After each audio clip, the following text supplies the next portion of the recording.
The more you go into war zones, the more you realise mad, crazy stuff happens for reasons which you can almost not fathom.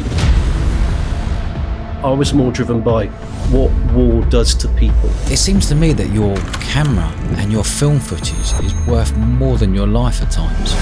You deconstruct the normal human reactions to other human beings and suffering to such a degree you can do your job. It's face to face and intense like nothing else you can imagine. I can tell you stories that make your blood freeze. 24 British and American elite forces guys against 600 diehard Al-Qaeda and Taliban. Victor Boot was the second most wanted man after Osama bin Laden at the time.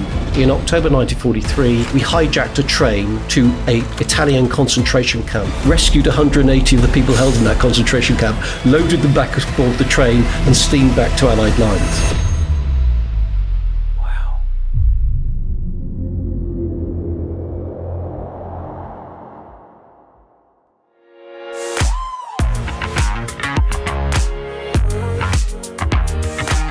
Damien, welcome to the show, mate. Thank you very much. Good to be here. Yeah, very good. This is a real different one for us, but I'm going to read out. Damien has written over 35 war books with SAS, SBS and all sorts. An amazing human being. He's directed lots of films. He's working with Guy Ritchie. But I just want to start here by reading out some of the books that he's written. SAS Great Escapes 2. SAS Brothers in Arms. The Flame of Resistance. SAS Great Escapes. SAS Band of Brothers. SAS Shadow Raiders. SAS Italian Job, Hunting Hitler's Nukes, The Nazi Hunters, Churchill's Secret Warriors, Judy, A Dog in a Million, War Dog, Operation Certain Death, Bloody Heroes, Cobra 405, 06 Bravo, Operation Relentless, Firestrike 79, A Dog Called Hope, SAS Bravo 30. That's unbelievable.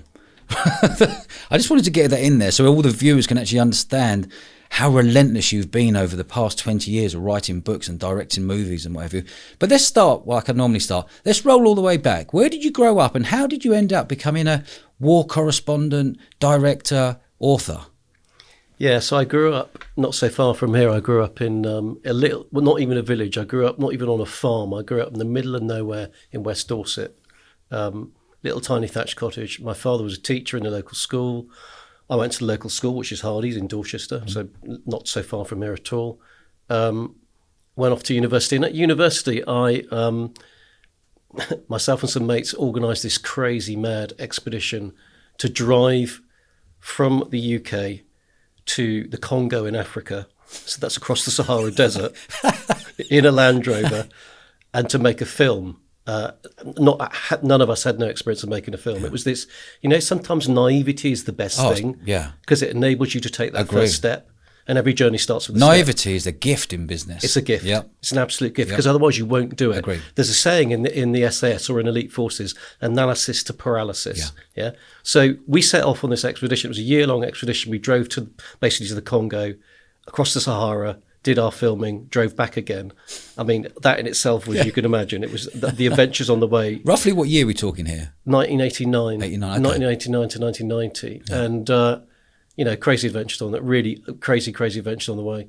And then trying to cut a really long story short, the documentary that we made won the BBC Wildlife WWF Golden Panda Award for the newcomer, which is this like massive kind of, nature, adventure, conservation award for filmmaking. So it was a fluke, and it was that thing. Sometimes naivety wins the day. Yeah. And then because of that, I kind of catapulted myself certainly into that world. And the next thing, this is even more crazy. So when I'd been organising that expedition, I was the fundraiser, right? And I got a Winston Churchill Travelling Fellowship. That's one of the ways we funded it, right? Yeah. I'm a Winston Churchill Trust Fellow. And in the process of organising it, I was back in Dorset. I was working on a local farm in the corn dryer, right? I was coming back from a day's work on my 750 Kawasaki motorcycle. 38-ton fertiliser lorry came around the corner on my side of the road, took me out. So I was in hospital for at least 3 months, should have lost my leg, could have died, should have lost my leg. I mean, really touch and go. Anyway, the reason I'm telling that story is because eventually when I was about 22. So after we'd been on this expedition to Africa, which, by the way, the doctors and my medical team said, you are not going on that expedition. And I said, wild horses won't stop me from doing that. Yeah. So after that expedition, I got my compensation money for having smashed myself up on the motorbike. Now, most normal people would have bought a house. Yeah.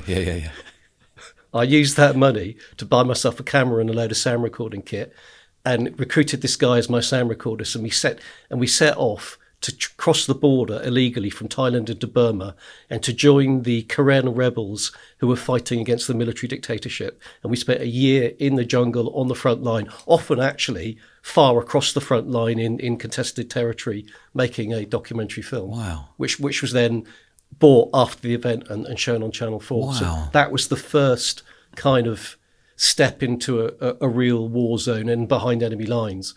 And that's a ballsy move, by the way. It was going Thailand across the border to Burma and going deep into Burma. Yeah. How many were there of you? Well, myself and my sound recorder, this guy called Tom Sheehan, and then we had, at any one time, we probably had about 100 Karen rebels, and the Karen fought with the British in the Second World War, of course. So, we would run across old guys in these huts in the middle of the jungle who sometimes you'd go into a village and they hadn't seen a white person since the Second World War. Yeah.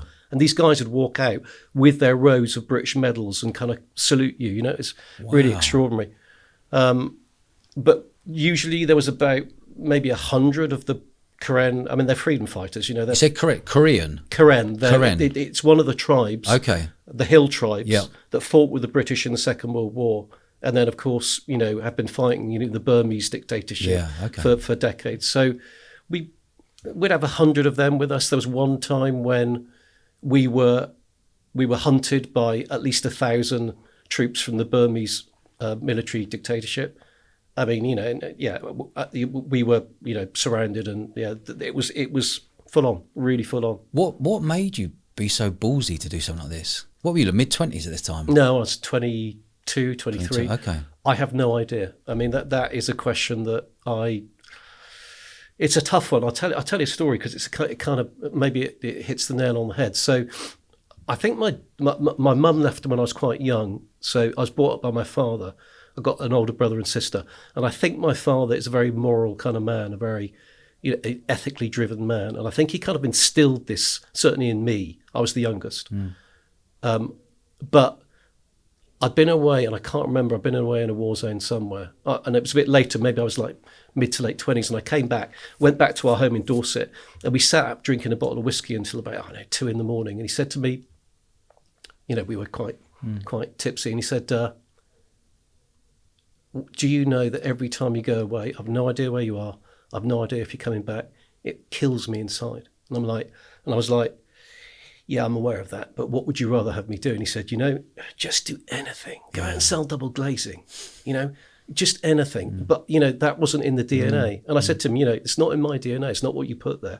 So, yeah, it was tough on the family, and I can't fathom why it was. But I'll tell you one thing. If you go into those places, because after Burma, I went to all the kind of, crazy places you can think of. If you go into those places and you spend time with, and what we were really doing, a lot of people in that profession, not a lot, some people in that profession are driven by the desire to get what they call bang footage, which is the footage of people fighting each other. Yeah. I wasn't so much driven by that. I was more driven by what war does to people, to civilians, and the environment as well, but mainly civilians. And if you've been in situations where you've seen that kind of shit going on, you can imagine it in Ukraine at the moment, for example. Yeah.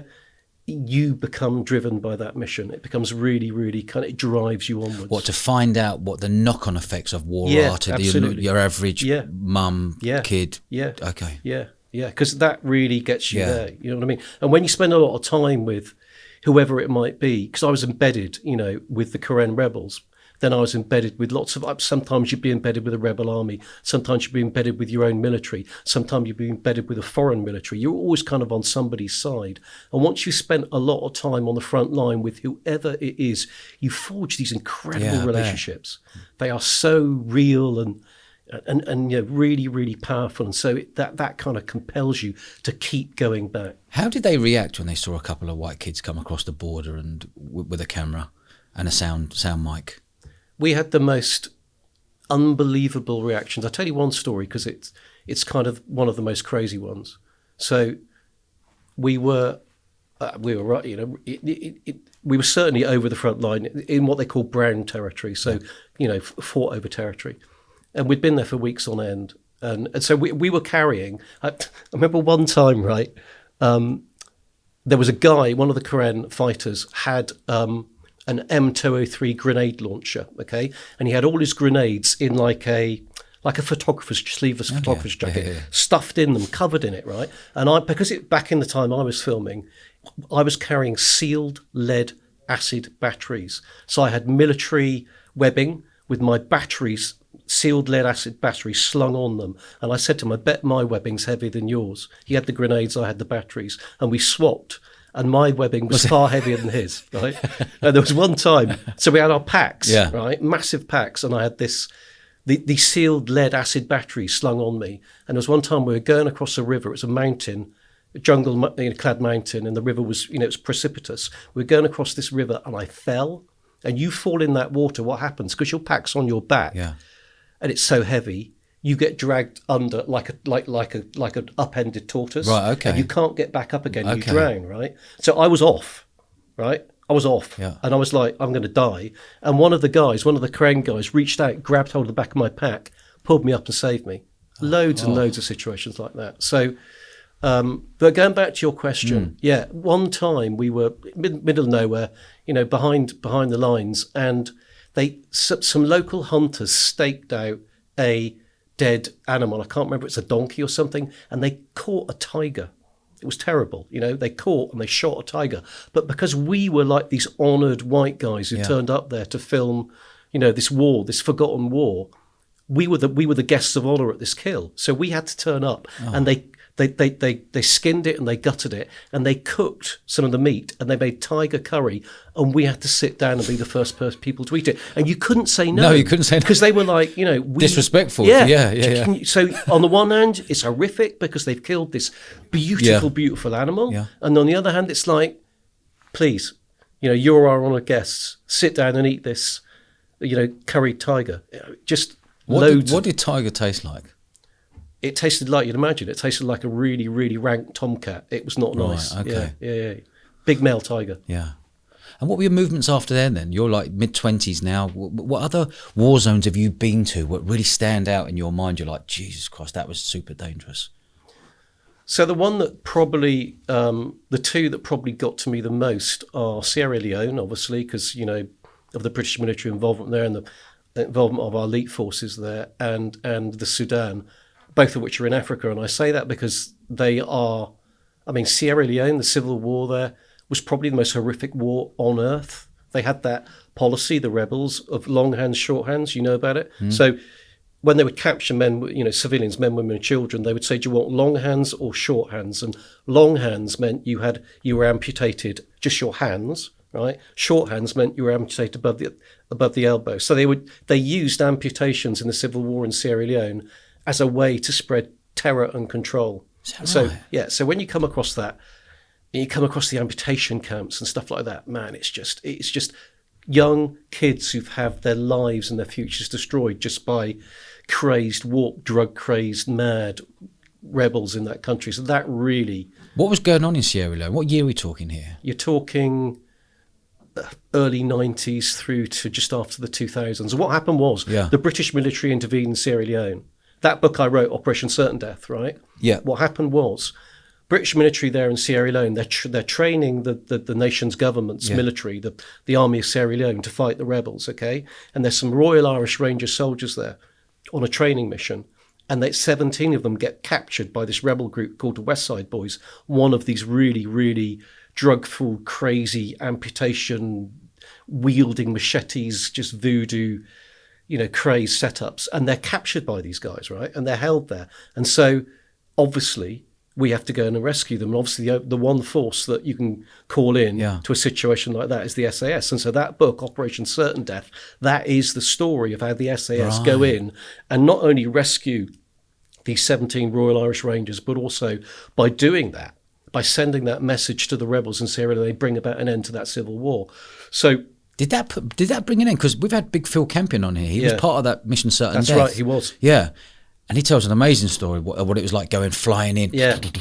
And then you're on. Yeah. You got to do what you have to do to bring out the 17 Irish lads out. Yeah. Jeez. Yeah, and that place where they went in, when I was researching the book, so Gaberi Bana and the other village, okay? So this was just 2 or 3 years after they'd been in there and attacked. I went back there, right? And I can remember driving down into it, and there's all the bullet cases lying around, and all the buildings are like still shot to pieces. It was really, really spooky and eerie. Do you know when you walk into one of those places and you can feel recent death? Okay. And you can feel Resident Evil. You just feel the energy. Sense. Yeah. And the other thing that happened there, which was equally insane, well, actually more insane, was during my research for that book, I realised, or I came across the fact that what would have been going on, so the hidden context of that war, which is just fascinating, in the run-up to 9/11, the terror attacks in America, right? If you think about it, you're Al-Qaeda, you're that terrorist organisation, this massive attack is coming, it's going to be war, right? So what do you need to do with all your funds? You can't leave them in bank accounts, because obviously your bank accounts will get frozen. Yeah. So what's the most fungible, movable, mobile asset, and the smallest asset in the world? It's diamonds. Yeah. Where do you go and buy your diamonds illegally with all your millions and hundreds of millions of cash? You go to a war zone like Sierra Leone and Liberia, which are rich in war diamonds. And that's what they've been doing. They've been going there for years and years and years and just buying up all the diamonds, right? And getting rid of their cash, because you can go and... Who was getting all the diamonds? Al-Qaeda. Al-Qaeda were buying all the diamonds? Yes. Like from the film Blood Diamond? Yes. Okay. Yeah. So basically when we went in there and, we rescued the hostages, but we also went in there and brought an end to the war of the rebels. We were indirectly going in there to stop that trade in diamonds and that money laundering of those terrorist groups. So that was the kind of wider context. And part of the way that I kind of I got into that story, uncovered it, was when I was there. You kind of talk to people and they're telling you this stuff and you don't believe it. Yeah. I didn't believe it to start with, so I thought, okay, I'm going to have to do a trade in diamonds, because only by doing a trade in diamonds can you really get to the heart of the matter. So what I did was I came back to the UK, got $70,000 right in cash, got a mate of mine who's a former SAS guy, in fact he's a Kiwi SAS guy, to come with me, right? And we went there and I had the $70,000 strapped around my waist. So we fly into Sierra Leone, go through the airport, and then we went up country and we bought a parcel of diamonds, including a 27 carat stone. That's a big rock, right? Big rock, yeah. Uncut, okay? The reason being that when you've got a big rock like that, okay, it buys you access to the really bad people. Do you understand? Because they know you're serious. Yeah, they know you're serious. They know you've got something to buy and something to trade, right? Yeah. And so we got right into the heart of that nexus of illegal diamonds, diamond miners wanting to sell them, and people with money who were bad people wanting to launder their cash. Yeah. That's what had been going on there. Right. Yeah. And you got right into the mix of this. Yeah. Bloody hell. Yeah. And then of course what we did, or what I did, was we came out with the diamonds, and by then you had to certify, well, you didn't have to certify them. A lot of people weren't, obviously, but we certified them. I bought them out, and then I went to Antwerp, which is the world's biggest diamond vault, right? Okay. And I went there, although I'd certified them, I went there and met all these diamond dealers, said, right, I've been to Sierra Leone, I've got no paperwork, I've got these diamonds to sell, what will you give me for them? To prove that you can still trade in them. Do you get my drift? Yeah. What does 70 G's equate to? 70 grams worth of diamonds. What did that equate to when you come back to Antwerp? Do you mean in terms of size? Yeah. No, in terms of money. In terms of money. Well, would you buy a 70 grand stone, or would it come back to Antwerp and be worth 140, double bubble, or... It depends. If I'd gone there with my paperwork and it was certified, yes, then you'd make money. Yeah. But because I went there posing as someone who'd got illegal diamonds, it's worth 30 grand. That's 40 grand. You get my drift? Okay. That's the difference. Okay. Yeah. But if you're a terrorist organisation and you've got 100 million in the bank and it's going to get seized, or you've got to take a 50% hit on it, but you're still going to have 50%. Do you get my drift? Yeah, agree. You're going to launder it into blood diamonds. Yeah. That's what they were doing. So what in Sierra Leone? I want to know why these groups were fighting, going around chopping people's arms off. What was the reason? What was the reason? What was the core behind it all? Mate, it's a really good question. I mean, the more you go into war zones, the more you realise mad, crazy stuff happens for reasons which you can almost not fathom. Like, is it Resident Evil? Sierra Leone was called the Switzerland of West Africa at independence from Britain. It is a beautiful country. The people are actually lovely. I mean, if you go there, you know that they are lovely people, right? But the rebels just believe that by spreading terror is a means of control. Yes. If I terrorize you, I can control you. Think about it. Yeah. If you are worried that I'm going to come into your village, kidnap your children and chop their arms off if they're too young to be soldiers, or recruit them as child soldiers if they're old enough, that will terrorize you, and you will do whatever I want you to do. Yeah. That's what it really boils down to. And the more you can control people, the more you can control the diamond trade and the drugs trade. Right, okay. So really, I guess it boils down to money. Yeah. Yeah. Terror equals control equals controlling, the money. So the big dogs at the top are controlling it, and the guys running around shooting and chopping arms, are they just doing all the donkey work? Yeah, that's it. You got it. Yeah. Wow. Yeah. Fair play. So when you went back into that country a few years after it all stopped, after the SAS come to the 17 Irish out, you went back in. Yeah. Were you nervous going back in at all, or did you know it all completely calmed down? No. It was obviously it wasn't secure at all. Yeah. But I had a watershed moment in my life. So before that watershed moment, that's why I started writing books. Before that, I can't explain to you the lack of rationality or fear. I mean, I ended up in some very crazy, dangerous situations on many occasions. I can tell you stories will make your blood freeze. I would love to hear some of the top 3 dangerous situations you've ever been in. Well, on that first trip that I mentioned to you, the one we went into Burma, and funny enough, I was with the guy literally last week. We met up for a reunion. So I was there with my cameraman, my sound recordist, Tom Sheehan. He had to go back because eventually he just ran out of time, and I stayed behind to get some footage. We'd given a camera to one of the frontline fighters, and he'd taken it right deep into enemy territory and brought us back a load of footage. So I was waiting, and I was bored. And there was a guy there who was a carpenter working for volunteering services overseas, right? Lovely guy, became a really good mate of mine. And there were all these convoys going through at night, through the jungle, and we didn't know what they were carrying. Was it weaponry? Was it drugs? We didn't know. And I said, I want to go and film those convoys, and I want to find out what the fuck they're. Do you mind me swearing? No, don't worry about that. I want to find out what the fuck they're doing, right? Yeah. So we got a bottle of Sang Tip. Yeah, Sang Tip, that's based with amphetamine.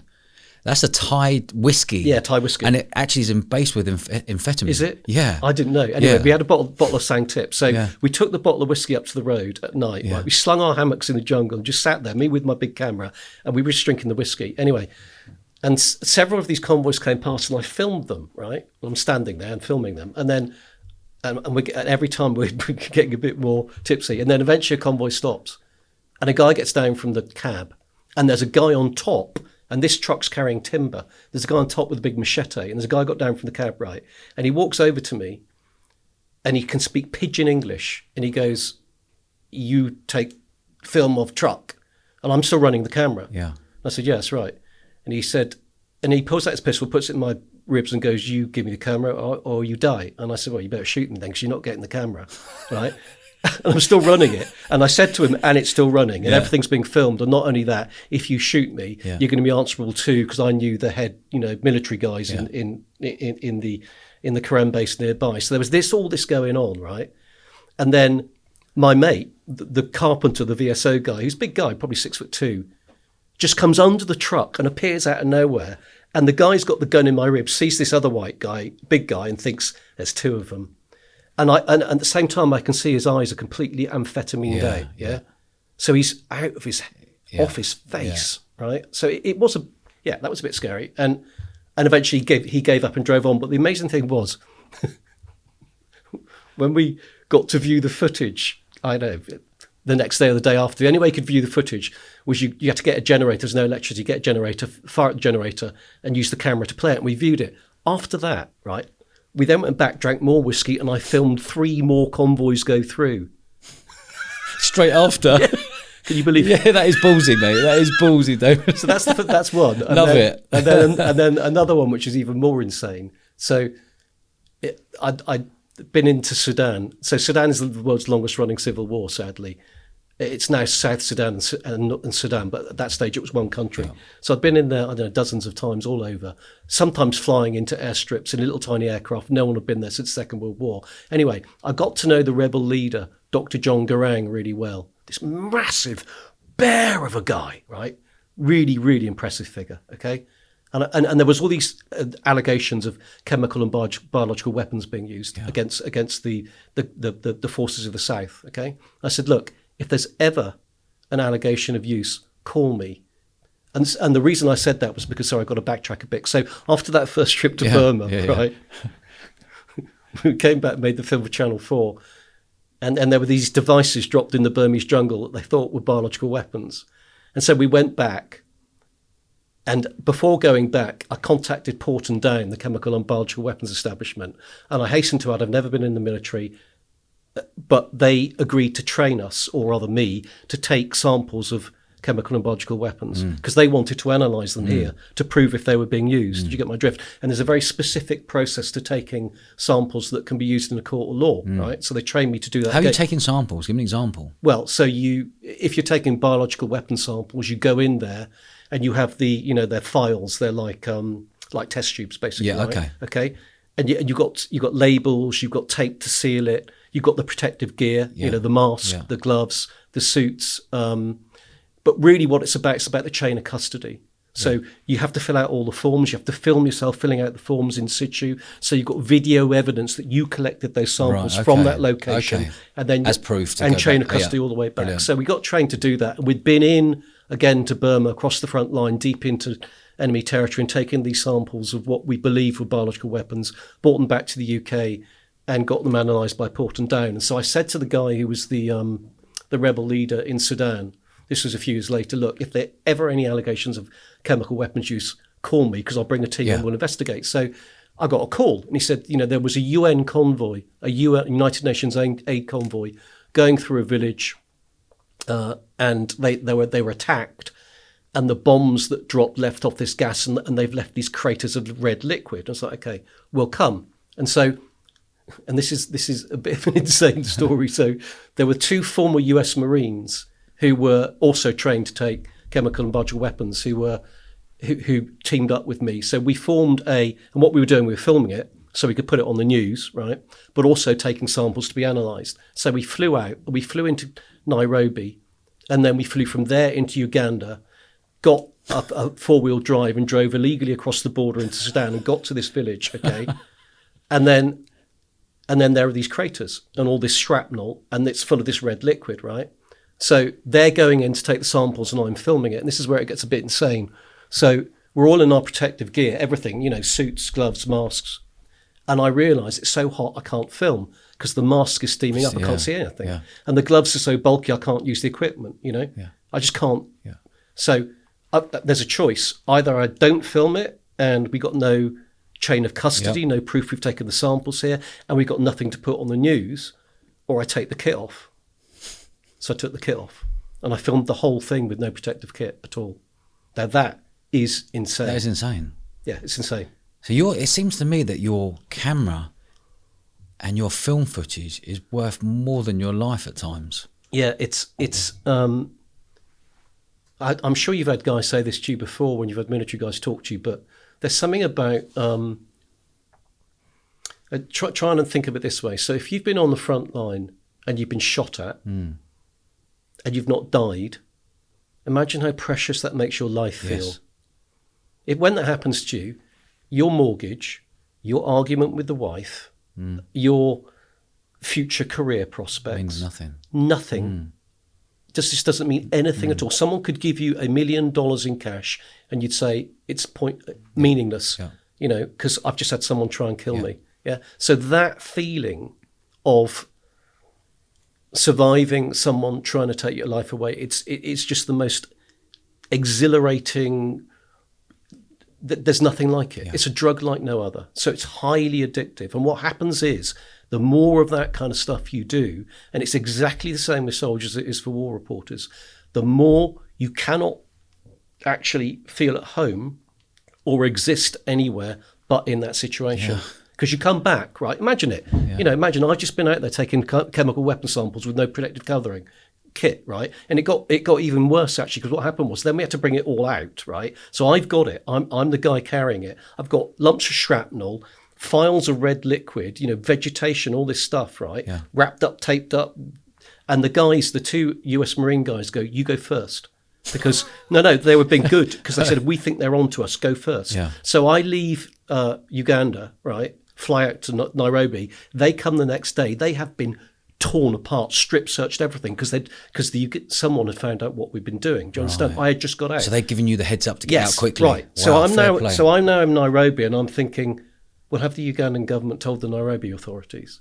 And when I leave this airport, am I going to get clobbered? Yeah. And am I going to rot in an African jail for the rest of my life, which I don't want to do? So I went to the airport.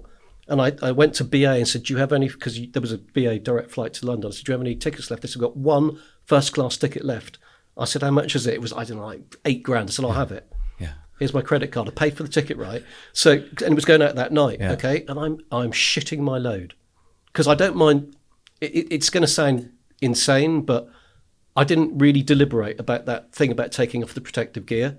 That was like, this just has to be done. But I didn't want to get caught and end up rotting in an African jail. So I'm at the airport and I'm thinking, I've got to get this stuff through a scanner. They're going to get me. Shrapnel. Anyway, so one of these US Marine guys goes, do you want to pray? And I'm not a practicing Christian. So I was like, I don't know what God you're going to pray to, but I'll have any God. I'll take anything right now. Anything. So we sit in the car, right, and he says these prayers, right, because like some Americans are, he's quite a firm believer, and I'm sat there thinking, okay, I hope this gets me through. What had actually happened was the other guy had taken my bag of samples, put it through the scanner for me, so when I came out, it had gone through anyway, and I was clean. I could get aboard the aircraft. Oh, result. You get my drift? Yeah, absolutely. Of course I do. Wow. So then you got them back. Mate, that fear, you just said then, the biggest fear that I've had then is getting stuck or getting thrown into an African jail. Yeah. As a white lad. Yeah. Sat in there, off you go, forgotten, no one knows who you are. Yeah. Jesus Christ. Obviously, that's not... That's like a third world country jail will be... Yeah. And not only that, look, let's be frank about it. I had no permission, clearance to be there from anyone, and certainly not from the British government. So I could hardly expect the British government to come ride to the rescue. Do you get my drift? Yeah. We were there as maverick freelancers. And that's the thing about the profession, being a war reporter. The people who really do the stuff that's really out there on the front line or behind the lines, they're on their own. They're freelancers, are they? So how does it work then? You come back with the footage and they say, right, we'll give you 10 grand for that. How's the business model work within a flight? It's exactly like that. Okay. I can remember situations where I walked into a newsroom, having been, wherever it was, and I can remember one situation where I walked into a newsroom with one of the major newscasters in the UK, in London, right? Walked into the newsroom and they'll say, what have you got? And I say, well, I've got, I've interviewed a slave trader. I've got, I've got a blown up T-32 tank. There's a shot down helicopter gunship, and they'll say, right, show us. So you sit down and watch it. And I remember this one situation where the foreign news editor sat down and watched it. I'd been in, I think it was Sierra Leone. It could have been, it was some African war zone. And he watched all the stuff. He said, look, we got white people dying in the Balkans. Kosovo's kicking off. Yeah. Why do we want black people dying? In Africa. Yeah. This is literally what he said, right? And I was like, okay, fair enough. And I pulled out my phone and I phoned the rival newscaster, literally in the news. In front of him. It said, right, this is what I've got. Can I come over? And I said, yeah, come on over, shut, right? And so I got off the mobile and he said, okay, hold on, don't be hasty. I said, right, what? And it's not about the money. It was about how much time they would give you on air. Yes. So he said, I'll give you 3 minutes. I said, no, I want 5. And that's really, so it was a crazy kind of way to survive. That was mad. What year roughly was this one? The Sudan one? Do you mean the chemical weapons? The chemical weapon one. Probably like 25 years ago, 30 years ago. So mid-90s? Yeah. And how many more war zones have you been in over the years? What other countries have you been to? I've been to Africa, Zimbabwe, Niger, Congo, Sierra Leone, Algeria, Sudan, North Sudan, Eritrea, Ethiopia, all over. I mean, just about anywhere where there's been, bad stuff happening. And then all over Latin America and South America, most of the Middle and Far East. So, yeah. Yeah, I mean, that's what you do. Wow. Yeah. This is fascinating. Yeah. Tell me about South America. Yeah. What were you doing in South America? Was that drug related? I have reported on the narco wars, for want of a better word, but the biggest kind of expedition I did there, and again, it's another crazy story. So don't have much of it to tell really, because I'd had a bit of a something had gone wrong with a personal relationship with a young lady, okay, and I had to get away. Yeah, she was a little bit crazy, lovely but crazy, and I thought I've got to get away. I thought I've got to get away somewhere where she can't find me, right? So I signed up to take part in a Brazilian government expedition to find an uncontacted tribe in the Amazon. Okay, I'm not joking. This is true. Mate, you can't actually write this. This is true. Yeah, amazing. So I signed up for this expedition.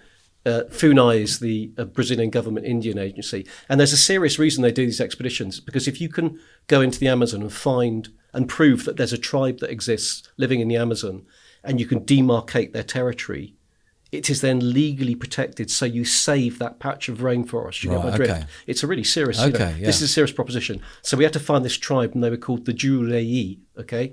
And our guides, not really guides, but helpers guides, were a tribe called the Uru-Ewawau, who were the last tribe contacted before this one, if we could contact them. Do you get my drift? Yeah. And so, I joined this 6 months expedition where we went in, and the last contact this tribe had with white men, with outsiders, was when some illegal miners, gold miners, had gone onto their land, and they'd shot them with poisoned arrows. And the arrows they used were these massive, 6-7 foot long arrows, with these bamboo heads, serrated heads like that, and they'd coat them with curare, which is the anticoagulant. You bleed to death. Yeah. And the last people had been shot with those from out the forest shadows. So that was a incredible experience, and we did find them. That sounds crazy. Just break that down. You fly into South America. Yeah. What are you doing in the rainforest? How are you kipping? What are you wearing? What's it like going through the rainforest? What are you looking for? Do you know where you're going? They had an idea where they were. They had an idea where they were, of course, because one of the guys who'd been shot survived. Okay. And we went and interviewed him, and he showed us the scars. Yeah. So he'd been shot by the arrows, but he hadn't bled to death, because obviously if someone can bandage you up, you can get treated. But if you're not treated, curare will make you bleed to death. It's an anticoagulant. It stops your blood from clotting. So we knew roughly where they were, and the Uru-Ewawau, our guides, they could speak a language which was so close to what we believed the language of this tribe was, that they could communicate with them. Okay, so then what you were doing is you were finding their camps. Yes, you were finding their paths. I mean, we used to find these little paths through the rainforest, and there would be these punji sticks, sharpened spikes, set in the path for you to tread on. Basically saying, come no further. Yeah. So there were lots and lots of signs of them. So there's traps as well, trying to get you, prevent you from coming too close. Yeah, prevent you coming too close. And you would see where they'd stripped bark from tree, or they'd been picking fruit, or they'd been hunting. So you were following all these signs, and we were camping out in the jungle. So you sling a hammock, and you'd put up a mosquito net and sleep out in the jungle. And you'd wake up in the morning, your mosquito net would be covered in all these amazing insects, like butterflies, like, the size of both your hands, and huge stick insects and stuff. And you'd see the paw marks where jaguars had prowled the camp at night, trying to scavenge food and stuff. Yeah. I mean, it was just amazing experience.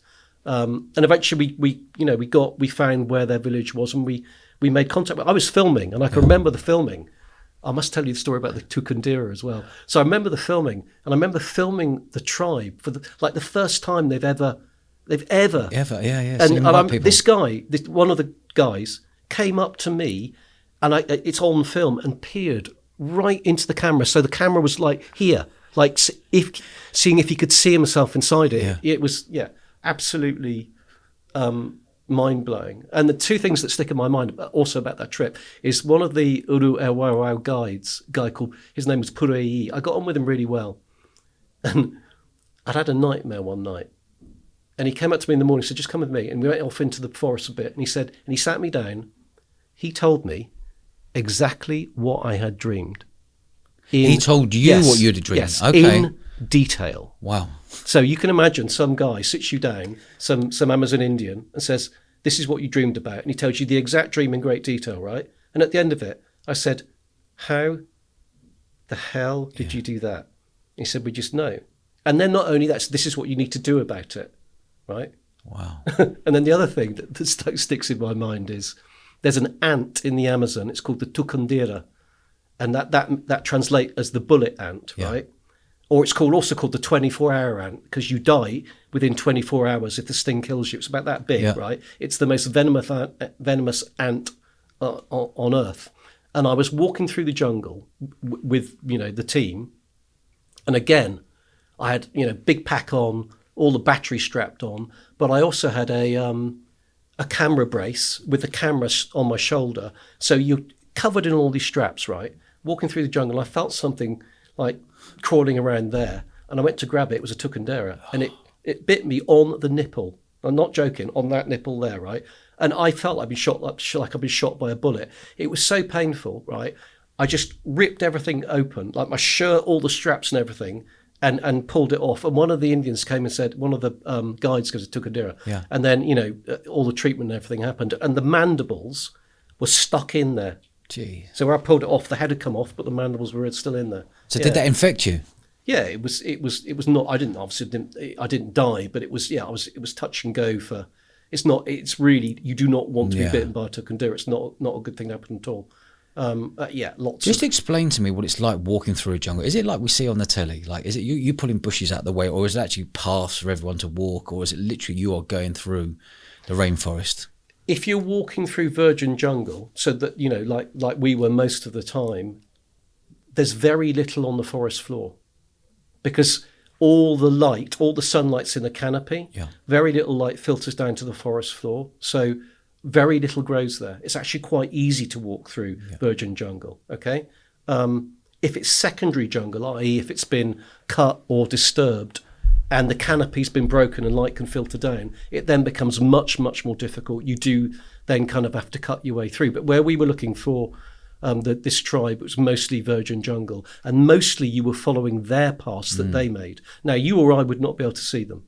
We wouldn't know that was a path, but the Uru guys we were with, the tribe that had been contacted just for a few years, they could follow the other tribe's path, and so that's why they were leading the way. What was that feeling like for you arriving and going, we've actually found them, knowing that they'd killed all the other people before?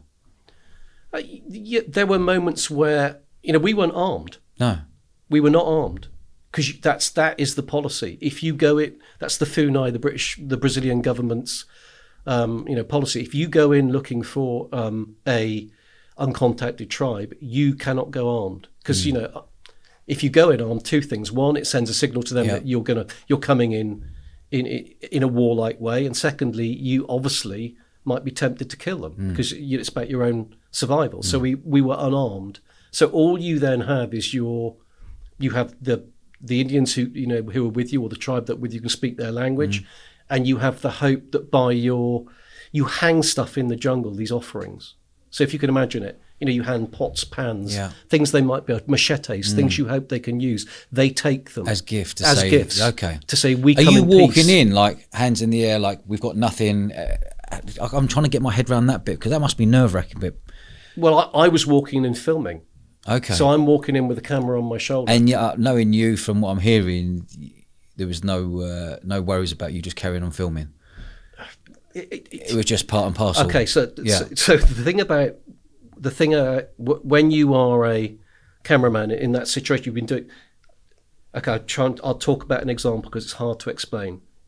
I can remember being in, it could have been Eritrea or Ethiopia, and there was a famine. Okay, you turn up there, and there's a woman with her 3-year-old child, and the child is stick thin, and about to die, okay, you're going to help, right? You're going to do something, feed it, give it some water, give it some shelter, right? Try and get it out of there maybe. I turn up there with a camera, I have to film that child die. Jesus. Well, I do, because that's what I'm there for. And I need to put that child on the news, hoping that will, you know, a knock-on effect for everyone else. Yeah, okay. So the point I'm making is when you've been doing that for years and years and years, the normal human reactions to situations are completely gone. You don't behave like that. That's why it's a very, very unhealthy thing to be doing, because you have to make yourself into just something that no human being would naturally be. It's a very, very strange process. So that's why you can walk into these situations which seem completely insane, and you just carry on doing what you know you've got to do. Does that make sense? Yeah, it does. Tell me about Ethiopia. What year were you in Ethiopia, and what actually is Ethiopia like when you were there? I can't remember. I mean, I've been there several times. It would have been the 90s or the early 2000s. And, you know, we were there. I mean, we were actually there. We weren't there to film the famine. We were there to illegally cross the border and try and get into another country where there was a war going on. That's standard. Standard operating procedure. That's what we were really there for. But, you know, along the way, we came across, you know, really, really appalling scenes of famine. Yeah, it's looking back on it. If I watch that footage now, you know, it's just like Bob Geldof filmed it. It's the same kind of stuff. And if I watch that footage now, it's like it tears you apart. But at the time, the mindset of people who do that job is heartless isn't the right word, but you deconstruct the normal human reactions to other human beings in suffering to such a degree you can do your job. Yeah, okay. And it's very horrendous. Well put. That's it's very horrendous. Well put. You know, I mean, and the other thing about it is what we used to do. It can be seen as quite cold as well. Yeah, absolutely. Yeah. And what we used to do, myself and other, you know, war reporters, you know, you would just go to the bar. After you'd done what, you know, your stint, you go to the nearest bar and you drink yourself under the frigging table, because there was nothing else. You know, so it's in many ways it's there's so many similarities to being a soldier on the front line, and this is why especially elite forces soldiers often, you know, segue into that profession, either doing security or becoming cameraman. They've got the same skills, the same ability to mindset, and remove themselves from the human situation. I mean, I can remember being in situations where I've been in lots and lots of war situations with former elite forces guys, former SAS or SBS, whatever it might be. And I can remember guys saying to me, you are madder than we are. Because when we're here, we got a gun and we're taking shelter and trying to see if we need to return fire. You're there with no weapon, not trying to take shelter, trying to film this stuff happening. So, yeah. Wow. It's true, isn't it? Yeah. Wow. Tell me about any involvement with Saddam Hussein or Osama bin Laden or Afghanistan or Iraq. The nearest I've come to, you know, the heart of darkness in Iraq or Afghanistan is in the books I've written, to be honest with you. And that's because I've worked with some elite forces guys who've been into really, really, you know, very, very tough. Probably the most powerful story of all is the Afghan story. I'll just tell it briefly. It's told in the book Bloody Heroes. And I think we were talking about it before we started recording. The point about it is I can sit down with anybody. I could sit down with a prostitute, a child slave, a president, you know, a king from a royal palace, a guy on the streets, and I can talk their language because I've been in all those situations. I've interviewed all these people. You know, that's a gift. Yeah, huge gift. It's something that you learn along the way. Absolutely. You know, and so I can sit down with soldiers who've been in pretty much any situation. Like I say, I know exactly what it's like. So you know, guys have a habit of coming to me and telling stories. Anyway, so in the Afghan situation, I don't know if you remember it. Right after 9/11, our forces went into Afghanistan, and there was a fort in the north of Afghanistan called it translates as the Fort of War, Mazar-e-Sharif. And I don't know if you remember or not, but there were like 600 Al-Qaeda and Taliban imprisoned in this ancient Lawrence of Arabia, You said they were fort. imprisoned there? Yeah, they were imprisoned. Okay. We'd captured them. Okay. Right? They're imprisoned there, and they were being interrogated. And actually, they were being interrogated by two guys from the CIA, from what's called the CIA's Special Activities Division, which is the paramilitary wing of the CIA, right? And the guard force was just a few dozen, not even that, 12 American, British elite forces guys, right? And then a much larger number of the Northern Alliance, so the Afghan forces fighting on our side, right? And there was an uprising. And in the uprising, they seized one of the CIA guys, Johnny Mike Spam, right? And they took him, and the other CIA guy just managed to escape and raise the alarm. And so around about no more than a dozen Special Boat Service guys, SBS guys, who were in the nearby town, were scrambled. They went to the fort and they had to try and break the siege. So there's basically 24 British and American elite forces guys against 600 diehard Al-Qaeda and Taliban doing suicide charges with grenades and suicide belts to blow them up. I mean, that 6 or 7 day siege is one of the most heroic and extraordinary battles you can ever read about. It's just beyond anyone's. And if you wrote that as a movie outline, people would say that could never have happened, because they succeed. They succeed in actually keeping all the prisoners in that fort and fighting them off and actually corralling them in there and putting down the uprising. And eventually it reaches the stage where they're inside the fort. And there's some amazing stories in there. There's this one guy, right, who's a SEAL, an American SEAL, so the equivalent American unit to the SBS. Yes. Steph Bass. Yeah. And he's embedded with the Special Boat Service. So what Special Boat Service and the SEALs, or SAS and Delta Force, they do the exchange programs. So this American SEAL is with those SBS guys, and he knows that a fellow American, Johnny Mike Spann, the CIA guy, has been taken by the bad guys, right? And so at the end of that first day, after this horrendous firefight to try and keep these prisoners in the fort, the SBS are pulling out, okay? And it's dusk. And Steph Bass, the SEAL guy, without a word to anyone, just goes back over the wall on his own. By himself? Right? Jeez. And what he does is he fights his way across the whole of the fort until he gets to a vantage point and you can see into the southern part of the fort where all the Al-Qaeda and Taliban guys are, all the prisoners are, heavily armed. They've broken into the arms store, armed to the teeth, right? Until he can see the CIA guy, Johnny Mike Spann, okay? And what does he do? He can see him. What does he do? What would you do? Can't go and rescue him. He's 1 against 600. Yeah. What do you do? You know they're going to torture his soul. What do? You killed him. He killed the CIA guy? Shot and killed him. Well, he didn't know if he was dead or alive. To take him out of his misery because he knew what was going to happen? Absolutely. Wow. And then he fought his way all the way back again, got back over the wall, right? Meanwhile, one of the SBS guys had gone in to try and find him. So they came back together, the two of them, right? Got back over the wall, said not a word, and then later the story came out. Imagine that. And then after 7 days of the siege, when eventually they put the siege down, they get right into the heart of the southern part of the fort, and the last real diehards are in this underground cellar, like bunkers, cellars in the fort, okay? And they can't get them out. They don't want to fight their way down in there for obvious reasons, and loads of them will die. Yeah. So what they realise is that they can flood and burn them out.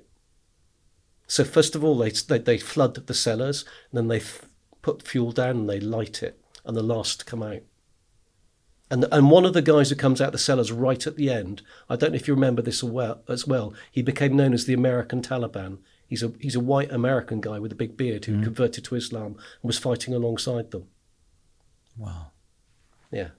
How mad is that? Crazy story. That is crazy. Crazy story. Crazy story. And that guy who shot one of his own... Is he still alive, that guy? Yeah. Do you mean the guy who took the shot? No, the guy who shot the CIA. Yeah, he's still around, yeah. So he should have got, in my view, a High Vanner medal for that. I was just about to say, the medal, yeah. They tried to do him for They tried to court-martial him. You're joking No, me. when they found out, they tried to court-martial him. They tried to So prosecute that's a him. double whammy on him. My God. There were efforts made from the British side to give him a High Valor Medal, but from the American side, they tried to. Why would they do that? How mad's that? I've had Staz on here, who's a good friend of mine. He got the Gallantry Award from the Queen for something that happened in, I think it was 2003. They did it because. Surely they would back your man. Surely, as a country, you'd go, hold on a minute. He had the balls to go over there to look for his man, to take him. Like, I agree with you completely, but the law's an ass, isn't it? The law's an ass, and it often is. So, he ended up okay. I mean, it's a long story, so I can't go into great detail. But all I can say is that man, he is a hero. An absolute hero. Of the story, he's the biggest hero of all. Yeah. He went back in at the end alone against 600 Al-Qaeda and Taliban who were armed to the teeth. Yeah. He'd broken into the weapons store. He went in alone to find his fellow American and either rescue him or make sure they wouldn't torture his soul. Bloody hell. That is ballsy, isn't it? What year was that, roughly? Well, straight after 9/11, so literally months after 9/11. Yeah, These guys were the first guys in. Do you remember? Yeah. Do you remember they went on a horseback and the CIA were advisors to the Northern Alliance? Yeah. That was how it originally started. So these guys were there right at the start. This is right at the start of the war in Afghanistan. Yeah, and just a story like no other. Siege of the Fort of War. Is that what it was called, Siege of the Fort of War? Yeah, well, that's what it became known as. Yeah. I mean, the book I wrote is called Bloody Heroes because it tells three stories, actually. It tells the story of the SBS doing a marine counter-terrorist operation. In fact, in the Channel, there was a ship sailing towards the UK. They thought it was carrying a massive chemical weapon, so they had to go and take it down. So they did that, and then they deployed to Afghanistan. And then it ends up in the Fort of War story. Yeah, yeah.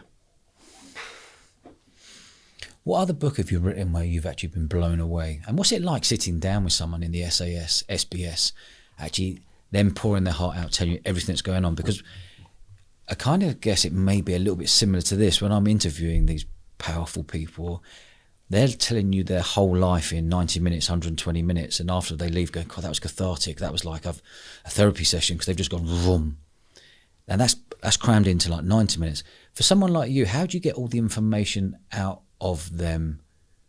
Are you sitting there with them for days on end? Are they recording in a speakerphone, then sending you clips? No, it's face to face, and it's intense like nothing else you can imagine. Yeah. So I've had 6'4", seasoned elite forces veterans in my study, bawling their eyes out, literally sitting there in tears streaming down their faces because they're telling you stuff they've never told anyone else before.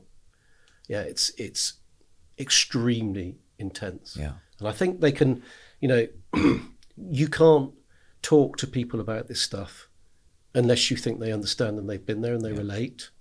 So they probably have never spoken about the majority of what they're telling you. So, yeah, days and days of that on end. You drill down into stories which, they've never even thought they were ever going to speak about. Yeah. So it is a process and it's a process of trust.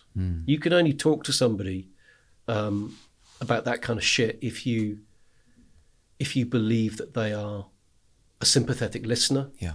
They've shared experience, they're on your side, and you're going to help them tell their story in a way which is real. So it's a really, I end up a dried husk at the end of it. Yeah. And then you've got to sit down and write it, which means you relive it all. And then you have to sit with them again and read it to them. And, it's a hell of a process. When I went through it with Des Powell over Bravo 30. What a lovely man Des Powell is. Fantastic bloke. He's been on the podcast. Yeah. What a lovely human being. What a story. Yeah. 20 years in the SAS. Yeah. I mean, just an absolute star. And I can remember moments with Des. You probably not going to believe me. I remember moments with Des, me saying, listen, bloody tell it like it is. Yeah. Don't sugarcoat it. I need to know what it was. And this is me to Des. Yeah. Des is a 20 years veteran with the SAS. He's going, you're beating up on me here. And I'm like, Des, you've got to give it to me real. Yeah. That's why you're the most respected, or one of the most respected authors out there, because you are real. And because you've been on the front line, people are like, he gets it. He's seen everything. He's been ballsy character himself, but just without a gun. Yeah. That's a lot of trust in there, Damien. Yeah, it helps. It helps. And it probably explains why Des didn't just beat me up. You know what I mean? He was like, all right, fair enough. And we got there. You know, what I wanted him to do was dig deep into his own experience. I didn't want to know what they did. I want to know what it felt like. The feeling, I agree. Do you understand the difference? Yeah. You're in Iraq in 2003, deep behind the lines, hunting for scuds, right? You've been there for several days. Your comms, your communications are so screwed, you do not know if any of your messages are getting through. And you're freezing cold. And you're hunted by the enemy. Yeah. You're finding stuff, you're reporting it back like you should be. You've no idea if any of that is getting through. You've no idea if any of the air missions are going in to take out what you're reporting. Yeah. And then it starts to snow. Yeah. And turns into the worst winter in living memory in Iraq. Yeah. Now, I get that, but what does it feel like? I agree. How do you keep going? Why do you not just get in your Land Rover and drive the hell for leather to the Saudi Arabia border? Yeah. Why do you continue doggedly pursuing that mission, facing all those things that you faced? And although your radios are not functioning, you're still getting the odd snippet of information, and you've already learnt that Bravo 20, because Des' story is the Bravo 30 control, you've already learnt that Bravo 20 look like they've all been captured or killed. And they lost 3 men. Yeah. And in that situation, what keeps you going? What's the feeling inside you that makes you not give up? Yeah. That's what you need to get down into. Yeah. You need to drill down into that. Yeah. And you know, sometimes guys who've been in the forces for a while, they're not always the best at talking about their feelings. Yeah. That's what you got to pull out of them. Agree. That's what you got to pull out of them, because that's what people want to know. Tell me about a book you've written about drugs. Well, the most the most compelling one that I've written about drugs is Operation Relentless, because about 8 years ago, an email pops into my inbox via my website, and it's from a guy called Mike Snow, and it just says, "I'm the former SAS guy who hunted down Victor Boot. Do you want to talk?" Right? Now, Victor Boot was the second most wanted man after Osama bin Laden at the time. He's the Russian arms dealer who was the billionaire who we'd been hunting him for years and years and years. Yeah, he was known as the Merchant of Death. Okay, so I read this email. I'm like, okay. So I emailed him back saying, "Yeah, that's interesting.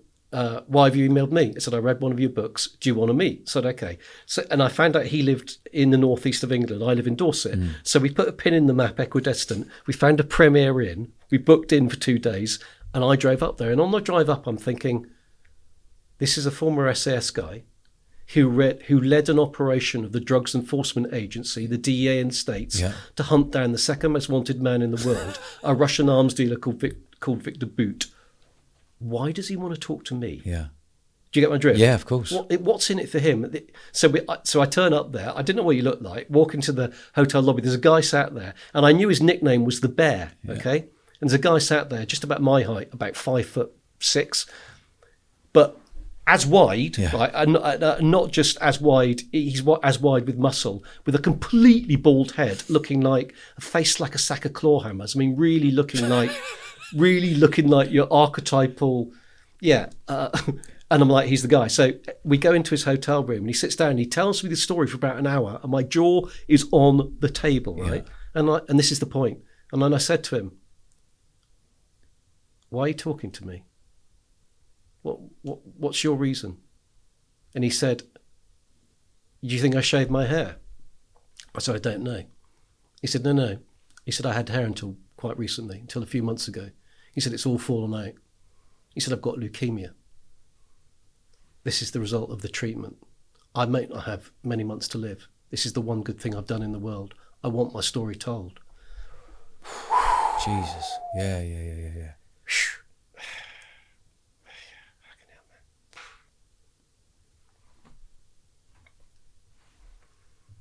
So, yeah, we told the story. Yeah, so I mean, basically he was in 23 SAS, the territorial unit. Then after the SAS, he went to Africa and became a bush pilot. He used to fly. I mean, this guy is the most amazing guy. You either love it, he's a Marmite character, out the yin-yang. No, he was called the Bear. I thought he was called the Bear because he was a bear-like character. No, he was called the Bear because when he was a kid, it was about 15, he got given one of his family's old World War II flying jackets, okay? And he cut the arms off and turned it inside out because he wanted to have one of those kind of like sheepskin waistcoaty things that were popular at the time, if you remember. Do you remember? Right. And when he went round to see one of his friends wearing that, the dad of his friend couldn't remember his name and said, a guy called for you, he looked like the Bear. Yeah. That's how he got the nickname, right? And he'd always been told at school by the teacher that he hated, you are a piece of scum. You will never amount to anything in life. That's what his teacher told him. So that's why, after school, he was determined to get into the SAS. You get my drift? That's what drove him on, right? And after the SAS, he went to Africa and he trained as a pilot because someone from his social class, let's just be frank about it, does not train in the UK to become a pilot. You just don't, right? You know, in Africa, because he was a white man, you know, and he had connections there, he could get away with it. So he trained as a pilot and then he specialised basically in flying DC-3s, which are a World War II era twin-engined aircraft into the world's worst war zones, carrying everything you can possibly imagine. That's what he did for decades, right? And in that process, he got to meet Victor Boot, who was doing the same thing. Yeah. So and you know, so he got to meet the biggest arms dealer in the world. Yeah, and work with him, was in with him. Yeah. So then, you know, Interpol have been after Boot, the UN have been after Boot, the CIA, the British, everybody's been hunting this guy. No one can get him, and eventually he's holed up in Moscow, right?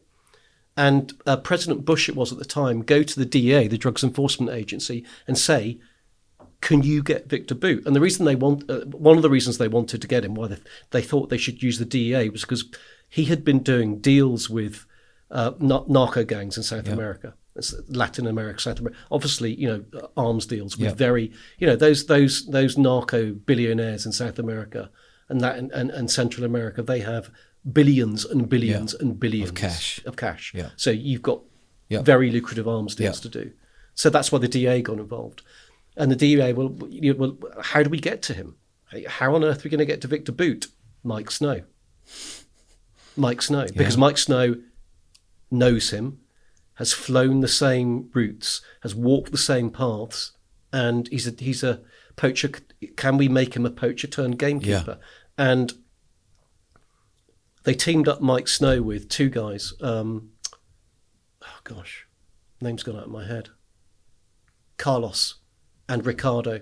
So Carlos was a former Guatemalan military officer who had turned drugs dealer, who had been caught by the DEA and been turned by the DEA and turned into a poacher gamekeeper, right? And they don't become DEA agents because you can't. If you've been on the wrong side, you can't become a DEA agent formally.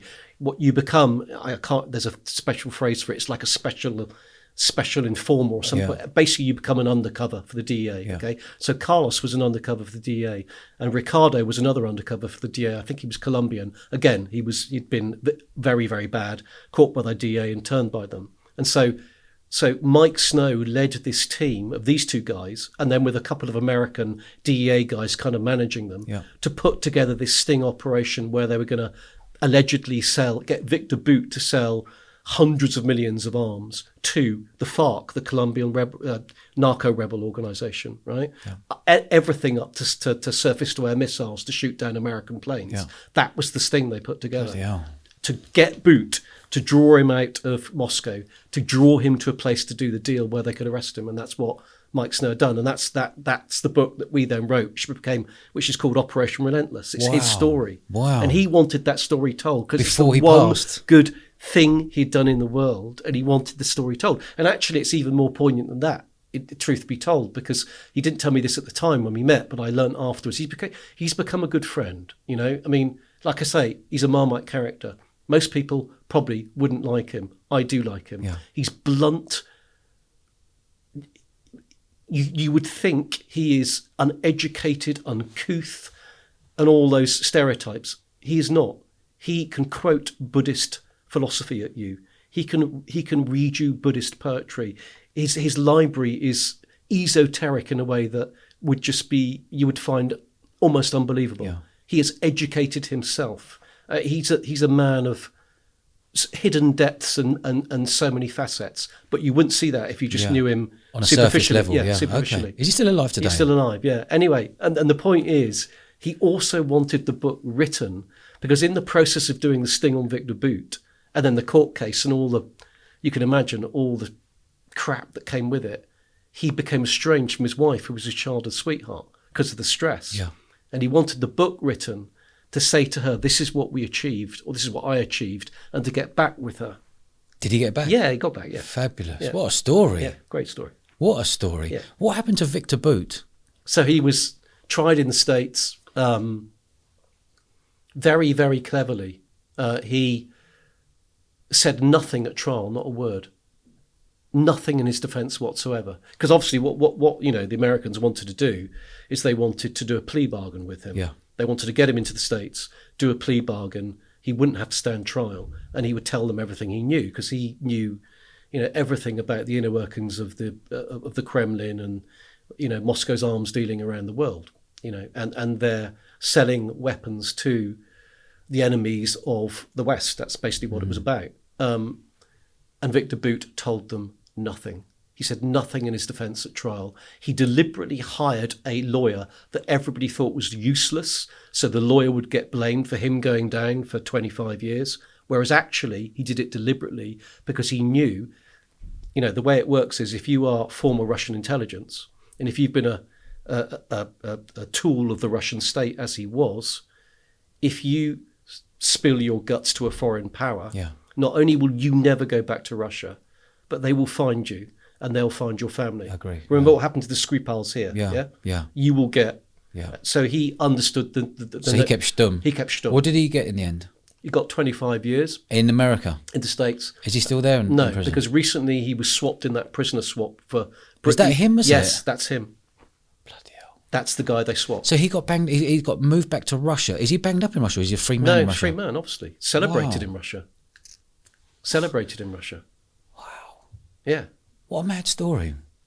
And when that prisoner swap was taking place, Yeah. you know, like Mike phoned me up and said, you know, this is not good. Because he'll be at it again. Do you understand? Yeah, He of put course. him behind bars, Yeah. but this is not good. Does Mike Snow get the fear of him being out in Russia? Or is Mike That's what I mean. Yeah, okay.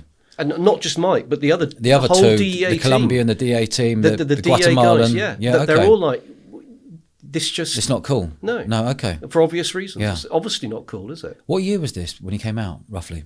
When he was swapped. Yeah. It was last year. Yeah. Yeah. Recently. What else have you done? Like, we could go on for hours here. This is fascinating, by the way, Damien. This is really fascinating.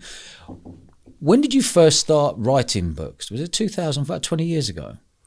Yeah, about 20 years ago. And what happened was, the reason why, you know, I said there was a, you know, there's night and day in my life.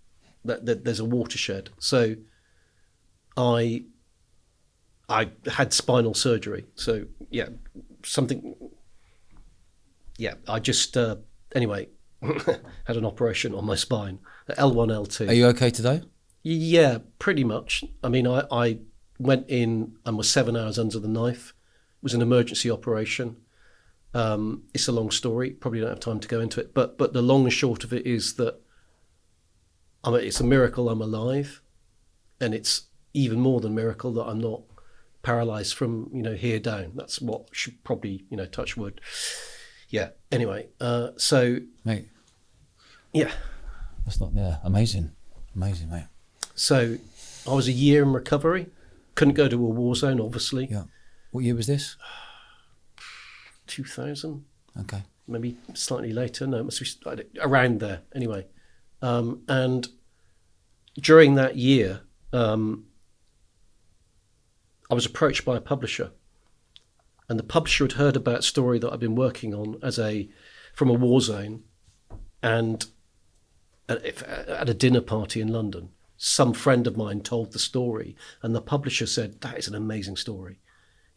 Could we get that as a book?" So I was approached by this publisher. And they said, "Would you write it as a book?" And I was like, "Well, yeah, I can't go anywhere. Yeah, I'll give it." So that's why I wrote my first book. And that book, was an international bestseller that, kind of... And that was called? It was called Slave. It's just a book about a modern-day slave in Africa. So I was filming, that story. A modern-day slave in Africa? Yeah, yeah. Tell me what a modern-day slave in Africa looks like.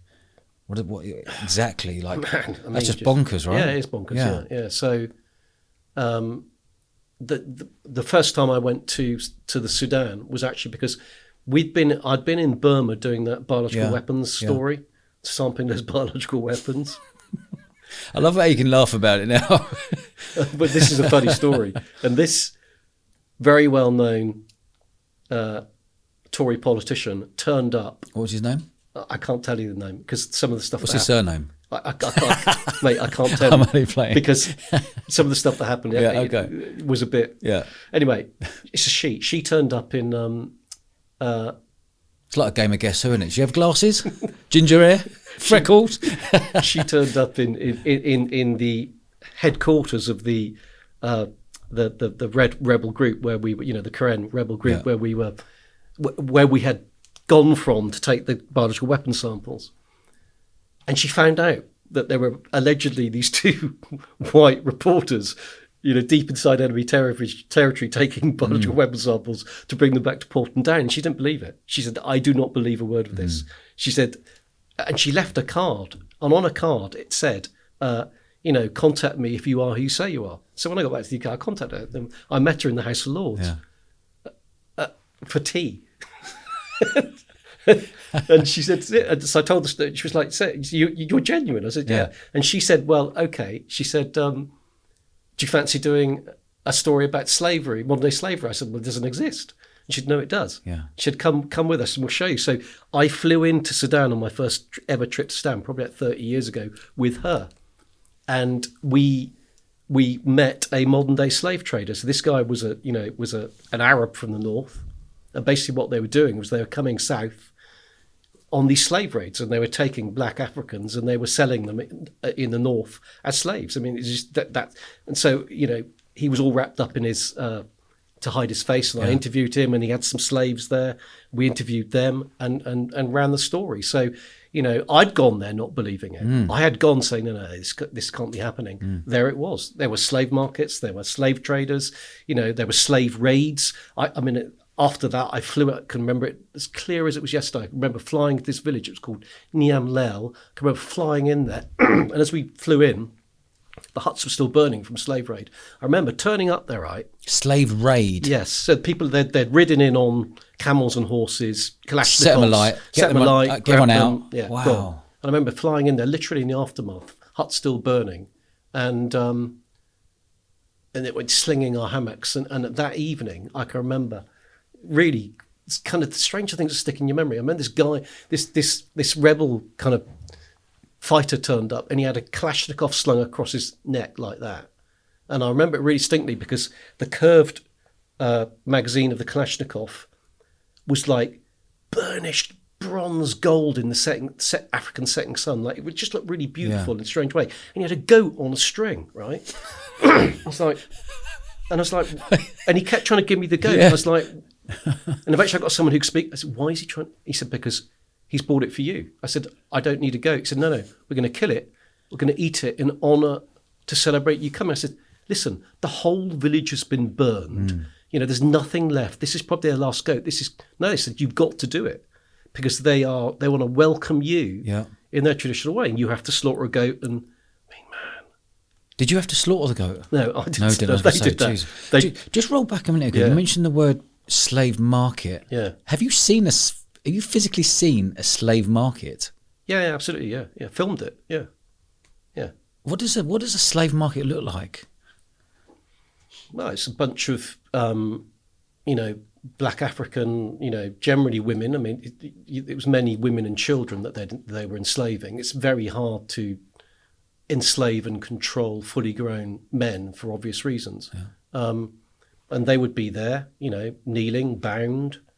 And there would be these guys, in Arab robes, with their hooks, whips, staffs, whatever, presiding over them. And there'd be money changed hands and bidding and haggling and all that kind of stuff happening. That's what was going on. Bloody hell. Yeah. And, we had to, the only way you could get access to that kind of situation was to basically, it's just like I did with the diamond dealing. Yeah. You had to go in there as if pretending yeah. you were yeah. a potential purchaser. Did you go in as if you're a potential purchaser of trying to buy a slave? You had to. And the thing about it is, the really interesting, well, not interesting, horrific, but psychology of it is, because you are white, and because this is all about race, it's about, people of an Arab persuasion, yeah. so with lighter skins, yeah. selling slaves who are of a darker skin, the Arabs presume you're on their side. Yeah. Do you get my drift? Yeah. They presume you also think they should be slaves because their skin colour's, black. Do you get my drift? Yeah. So there's a kind of innate sense from them that you must be on their side, that you're not there to expose what's going on. Yeah. So that kind of plays in your favour. But yeah, I didn't believe it until I went there and was like, this is really happening. Then we put it on the news. That's crazy, isn't it? Yeah, yeah. Crazy, yeah. Give me another book that really stands out in your mind that you've written. One that stands out? You've got 35 to pick from. Well, I'll tell you a story that absolutely blew me away. I mean, just blew me away. So this book, SAS Forged in Hell, which I've just published, SAS Forged in Hell. Forged in Hell. And it's just been... Yeah, 2 weeks. Two weeks ago. And what's this book about? It's about the Sunday Times #1 best-selling author. It's about the formation of the SAS in World War II. So this is when the unit was founded. And it's about the Mavericks who founded the SAS. And there's an interesting backstory to it. So I'll just try and briefly tell it. So 10 years ago, around about 10 years ago, I got contacted out of the blue, again, via my website, by a guy who called himself one of the keepers, right?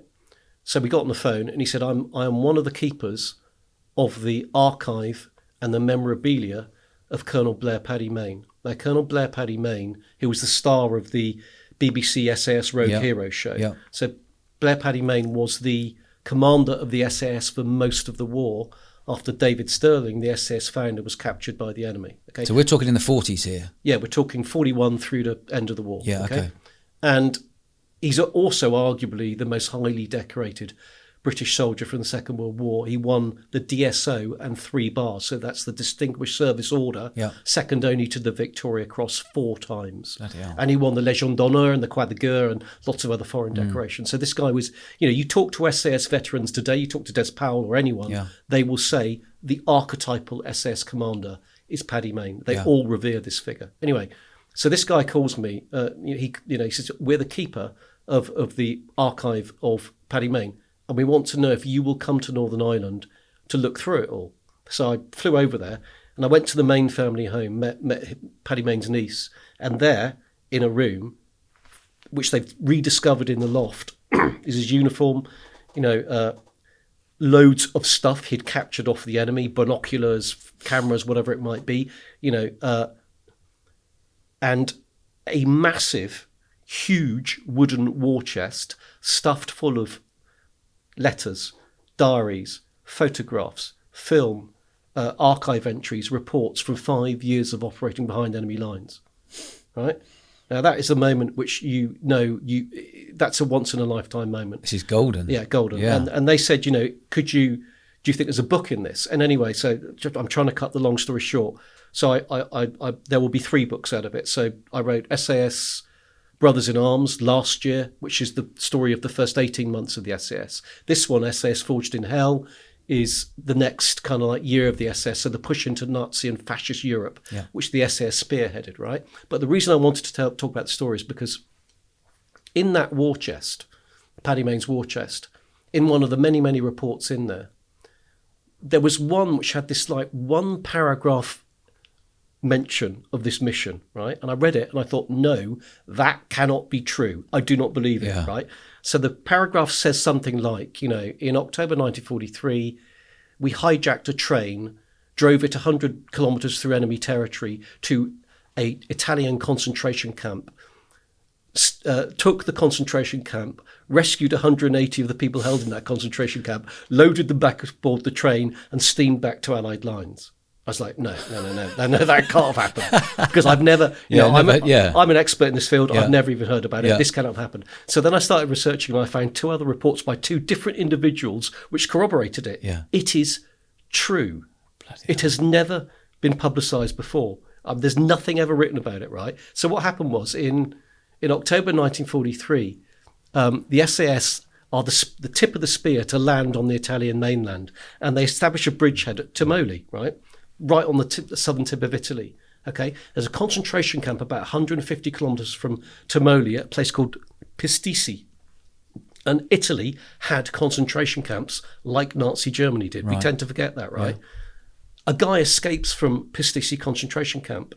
He treks all the way to the Allied bridgehead. He gets into the Allied headquarters and tells the Allied commanders, I've escaped from a concentration camp at Pistici. Now, the Allied commanders do not have a clue what a concentration camp is, because we've never come across one before. This is the first. Yeah. So 1, they don't know what it is. And 2, he's saying, can you rescue all the people held there? Otherwise, they're going to ship them off to Nazi Germany, right? And obviously, they will then all die, right? So the Allied command's thinking, well, 1, we have no experience of what a concentration camp is. 2, who on earth can we send? Step forward, a guy called Major Oswald Carey-Ells, highborn, 6'2", ramrod straight SAS major, right, who'd led this jeep-borne tip of the spear landing, right, and his French deputy, a guy called Raymond Courond, who is the most, you could not make this character up, right? So he's French Foreign Legionnaire before the war, okay? France falls, deserts from the French Foreign Legion, goes to Marseille, the French port city on the Mediterranean coast, falls in love with an American socialite there, right? They together fund and rescue 2,000 Jews and get them out of Nazi-occupied France, right? Then they get found out by the Gestapo, right? Courond just manages to escape. Epic escape, gets to Britain, gets recruited into the Special Operations Executive, Churchill's Ministry for Ungentlemanly Warfare, the organisation set up to do all the illegal things you're not allowed to do, does some missions with the SOE, gets shot in both legs by the enemy on one of these missions, manages to escape, gets back to the UK. This is his second major escape, right? Now, because he's known to the enemy, they know his real name, changes his name to Raymond Fox, right, and assumes a British-American identity, joins the SAS and is Carey-Ells' deputy as they land in Italy. And Raymond Courond, right, commands a squadron of former French Foreign Legionnaires, right? Yeah. So you've got a load of British SAS and a load of French SAS, right? And there's a concentration camp and they need to go get them, okay? Now, what have they got? They're riding in their Willys Jeeps, okay? You can probably get 4 people in a Jeep. There are hundreds of people to rescue. You can't go and rescue them all in Jeeps. So what do? They hijack a train.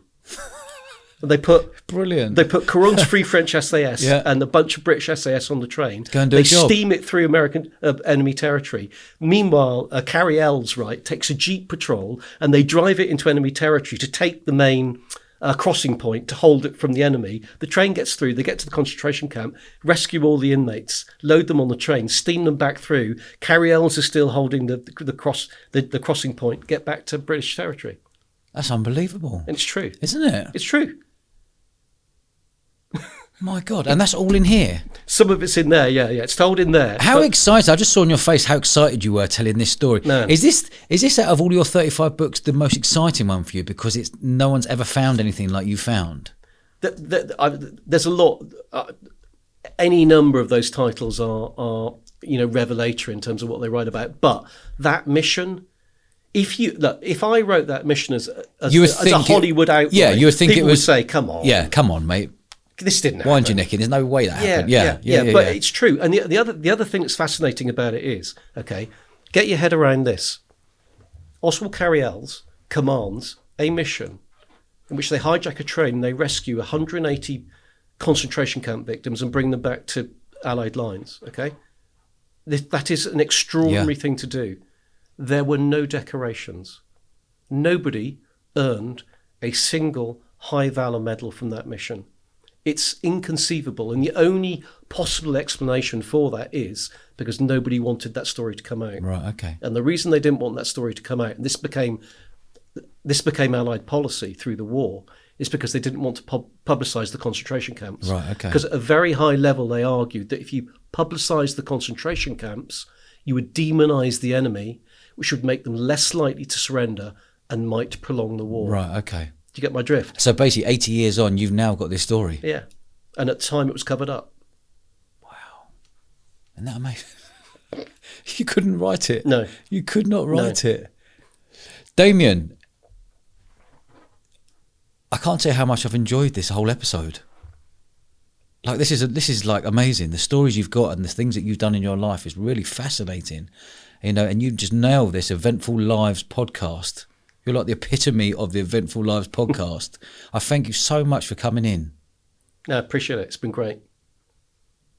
I'm actually really quite blown away by this whole story. Cheers. You're a proper gentleman. Yeah. I wish you all the best. Yeah, brilliant interview, by the way. Thank you very much. Good man.